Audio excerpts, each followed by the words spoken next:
Today we're going to do an episode on balance. It has come to my attention once again that because mostly these days I'm working with seniors, that there's quite a few people have balance issues, and sometimes that's caused by medication, sometimes by old age, and sometimes it's caused just because we're not active enough. So what I want to do is present one major method of regaining your sense of balance that's really, really easy to do, and then talk about a few more that are pretty easy to do too. So the first one, and this has been studied several times and the conclusions are always startling.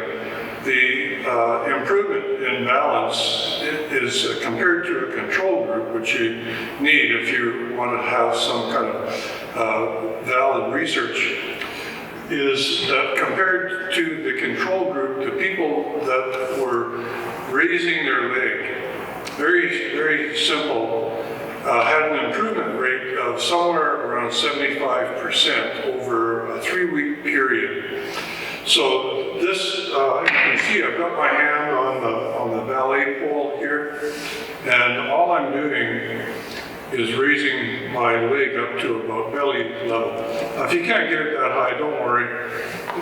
Just taking it off the ground and balancing is going to still result in huge improvements. And one good thing about this ballet bar is if I don't need it, or if I want to test, I can take my hand off and it's close enough that if I do decide I need it, I can put my hand back on. So most homes don't have ballet bars, but you'll certainly have a chair or a table or a doorknob or anything at all that you can use to just aid your balance very slightly. So some of the details involved in doing this, I mean, you don't have to have details.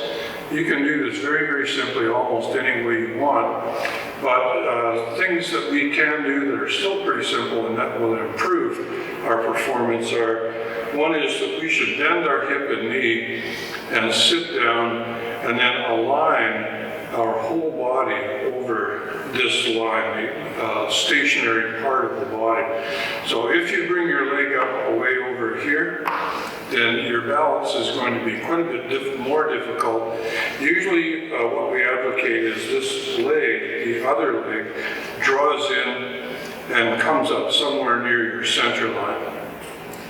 So the procedure is bend your hip, shifting your weight as you do that, and then check down the back of your neck, check that your spine is actually lined up, and basically your entire torso is sitting on your stationary hip. Then draw the other leg in a little bit, keep your head straight, keep your eyes looking forward, falling down, and then bring your knee up. Do your best also, if you have a hard time with doing this, syncing your breath, then there are supplemental exercises you can do to help you get some control over your breathing. If you're typically a chest breather, this is a very unhealthy habit, and it is a habit that somehow you have done to yourself. Natural breathing, a natural human being, is down under the dantian, under the belly button. So the best idea is bend the hip, shift your weight, align, and just pause there for a minute, doing your best to sync your breath. Now, if you raise your breath and go up, then you're making yourself top heavy, and again, that's going to be detrimental to your balance. So I'll do it with my hand on the bar. This makes it quite a bit easier for me to concentrate. My hip is bent, my weight is shifted, neck is straight, spine is straight. Now there's my leg up a little bit higher, and my breath is sunk. So now I check. Take a couple of breaths in that position, and then you don't need to turn around or do anything. Just switch to the other leg and go through the same process. So bend your hip and knee, and align yourself so you're actually sitting on your hip. Try to loosen yourself and let the weight of your body drain down through your body. Then the knee comes in close, leg goes up, sink your breath, pause for a breath or two. You can check if you want. Do you need the bar? Hopefully, after a few weeks of doing this, you won't need that bar at all. So I mentioned that we would also talk about a couple of easier things, or even as easy. One of them, of course, is not to tighten yourself, and I do find that a lot of seniors trying to protect themselves are actually doing the opposite. We consider that tightening our body is going to protect our body, but in fact it makes matters much, much worse. If you do have a fall and you're very, very brittle, you're going to damage yourself more. So one of our ideas is to, as often as possible, and I can't think of any time that it's necessary to lock your knees and hips, and yet you'll find a lot of people have so much tension in their body that they do this regularly. Anytime they've got a moment when they're not doing anything, the breath comes up, the hips lock and the knees lock, and it's just a bad habit that somehow you have accrued into your body. So to break that habit, keep reminding yourself that it's far healthier, far safer for you to sink your weight, sink your center of balance. That's another quite simple, really, thing to do. And the method, the easiest method, is to bend your hip and attempt to sit on your hips. Then sink your breath. If you can only get your breath to sternum level, that's fine. At least you're not way up here in your chest anymore. And then with a bit of focus on breathing, most people after a month or 2 months or something are able to get their breath down to belly button area. So then shoulders should also sink. If you're typically shoulders way up high and holding yourself in this kind of a position, this is extremely unhealthy, and it's a simple habit to break. So shoulders down, hands a little bit open, elbows released, hips sunk, breath down, let your hips sit on your feet. And then if you want, this is extra practice, but it's actually very good. It may seem a bit goofy, but we want to teach you how to walk again. And this is a simplified version. When we walk, we should be in balance as we're stepping,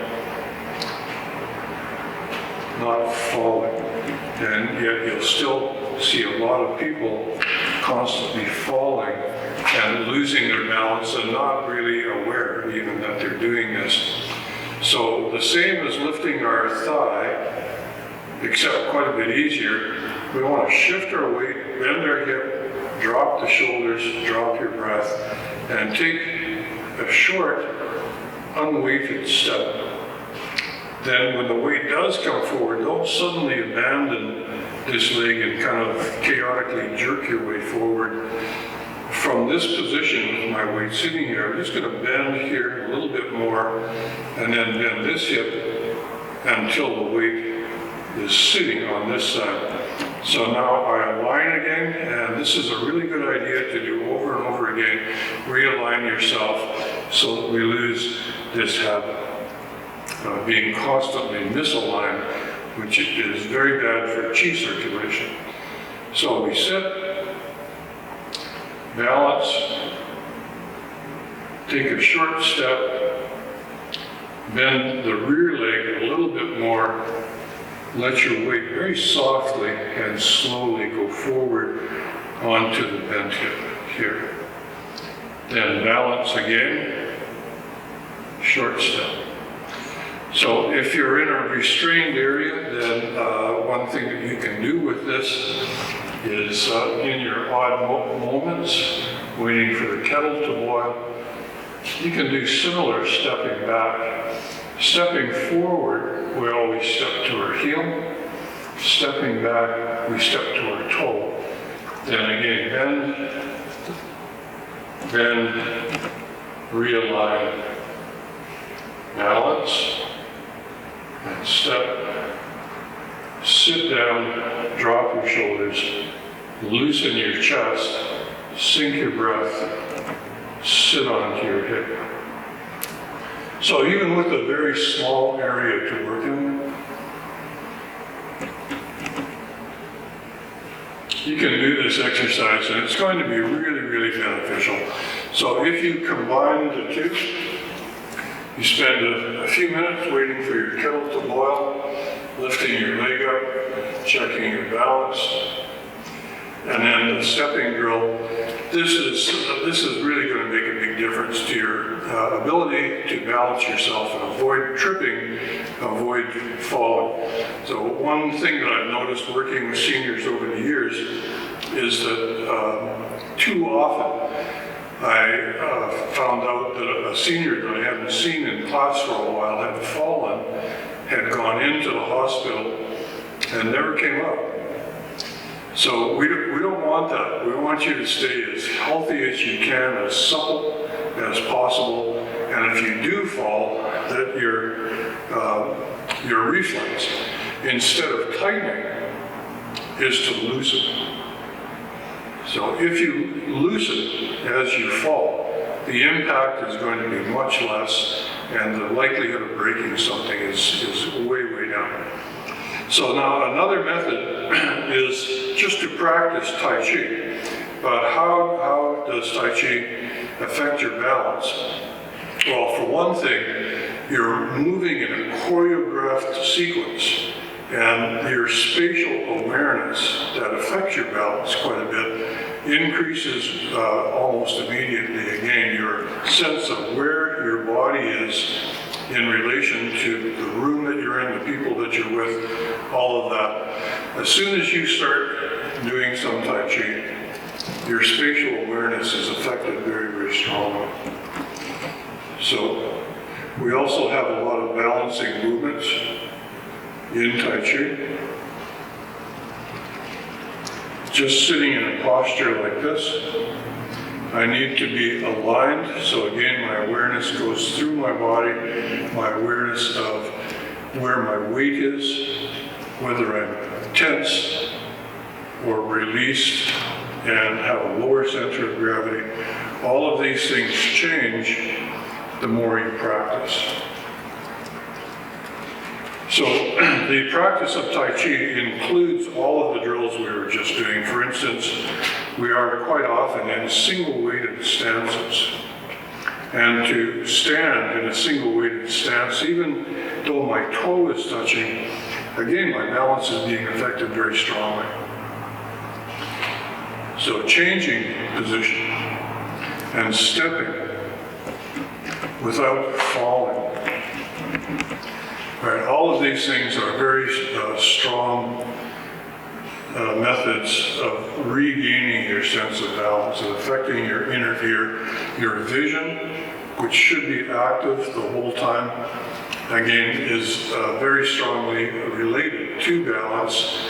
So you could just forget all of the exercises I've just shown and only practice Tai Chi, but you would have to do so in a very mindful way where you're not so concerned with perfect performance of the postures. You're more concerned with sinking your weight, sinking your center of gravity, and remaining in an upright, aligned position.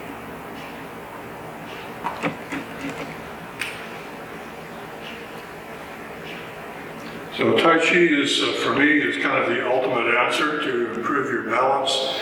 And then there's some things that we can't really control, such as medication. And medication quite often has a deleterious effect on balance.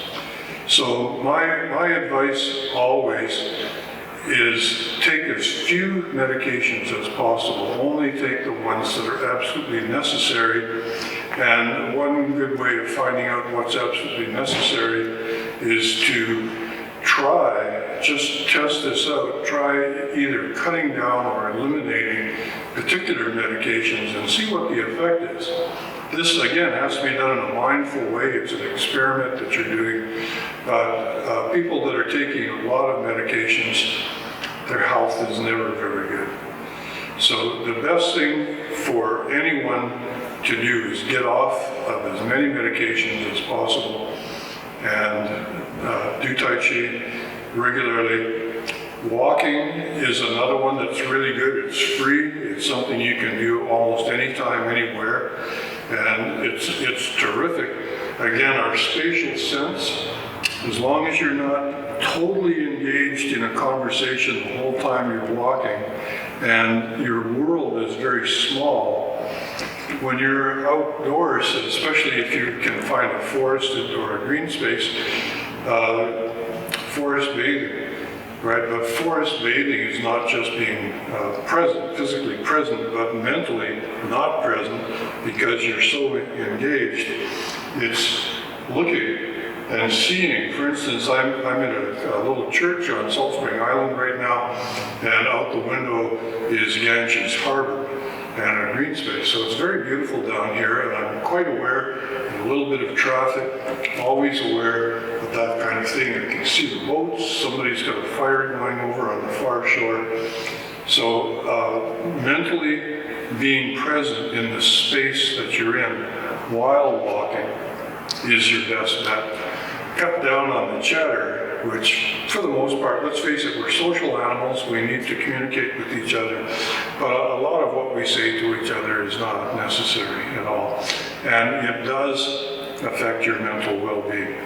So does seclusion. I'm not advocating for seclusion, just don't be constantly engaged, nattering, and forget where you are. You're missing the glory of the natural world in that case. So just a few ideas, and I'll recap fairly quickly. We started with raising the thigh. This is the one that several studies have been done on. And if your Google Fu is quite good, then you can Google for balance experiments, leg raising, anything like that. And I'm sure you'll come across the results of these experiments, so you don't have to believe my words. You can independently prove that what I'm advocating for people to do is really, really terrific and has astounding results. So I hope you enjoyed it. Just a short video today, and that's it. See you next time.